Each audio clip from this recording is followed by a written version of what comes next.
Alright, so this starts by one of many points about Resurrection F. Why I don't like Resurrection F. It's fun to watch, but for starters, why don't they have all the Dragon Balls stocked up so no one can use it for harm like they always have? Right. Then everyone's power levels are just out of whack and not balanced how it's supposed to be according to the show. Like, for Piccolo, we'll start with Frieza, right? Back when they're on Namek, Frieza was super strong, but Super Saiyan 1, really a high threshold. So, when they come from Namek, Super Saiyan 1's all great, but you can't even beat 16 and 17, even slightly. Well, here comes a Super Namekian to kick their ass. Piccolo was going toe-to-toe with them, just slightly less than 18, the dude, right? I'm hoping that's the right number. Still stronger than Cell 1. Now, Piccolo can't even keep up with Frieza's army. Then here comes the big horn red dude fighting Piccolo, and Piccolo's having a hard time, and Gohan one-shots him. Alright, so if Gohan is that much stronger than Piccolo, which is really up in question because in the show against Buu, yeah, he was so much stronger than Piccolo by the end of Buu's saga. He lost a lot of his, training practice, strength, whatever. He's only going Super Saiyan 1 against Frieza. So base level Frieza one-shots Gohan. No!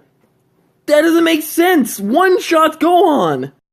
Now this Frieza character, how does Frieza in 6 months go from can't be Super Saiyan 1, go toe-to-toe Super Saiyan 1, or God? Now, just remember how high up Super Saiyan God is. 1, 2, 3, then it takes 5 Saiyans to create one Super Saiyan God. The Super Saiyan God that can go, 60% against the Lord of Destruction?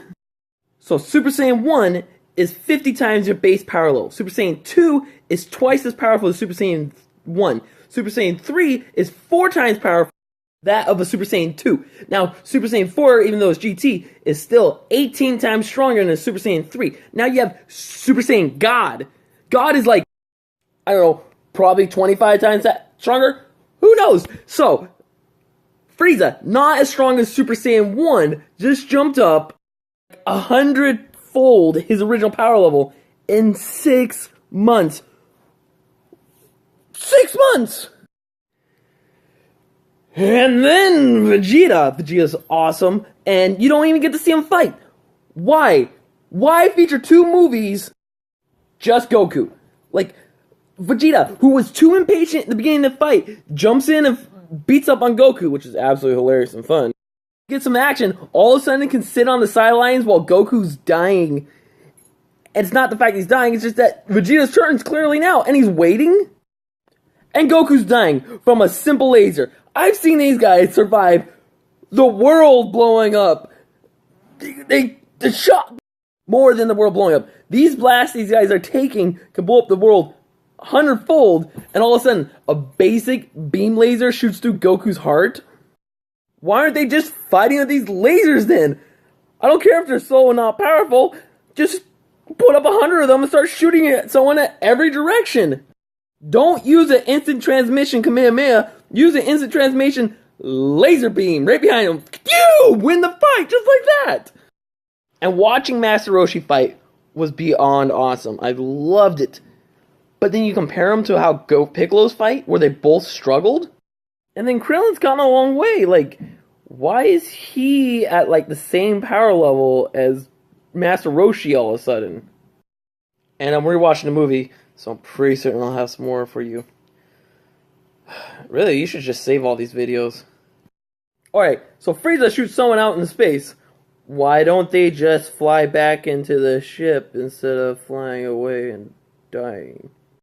Okay, so Frieza trained for 4 months to go to power level 1.3 million. Woo! 1.3 million, that's a whole lot. Oh, and Frieza's 10 minutes on Namek total before Namek blows up takes forever and a lot of action. I'm not saying forever as episodes, but action on the planet time-wise, it took a long time. So, now Beerus flying to to Earth takes 35 minutes. There was like almost zero comparative action between Goku fighting, getting to Earth, and Beerus showing up, and that's him going at top speed at 35 miles an hour. I don't know if he went full speed, but if he did, 35 minutes goes by like it was nothing. And why during all this Goten and Trunks doesn't feel the power level or the fighting happening at all, ever? And why is Bulma freaking out at the very beginning that Frieza's coming back? She has 3 Super Saiyans on the planet and a Super Namekian. Alright.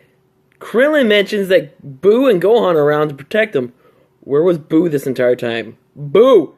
Boo could have killed Frieza! Turn him cookie! So back on the blaster that one-shotted Goku, why is that more powerful than a Destructo Disc that couldn't even phase Cell?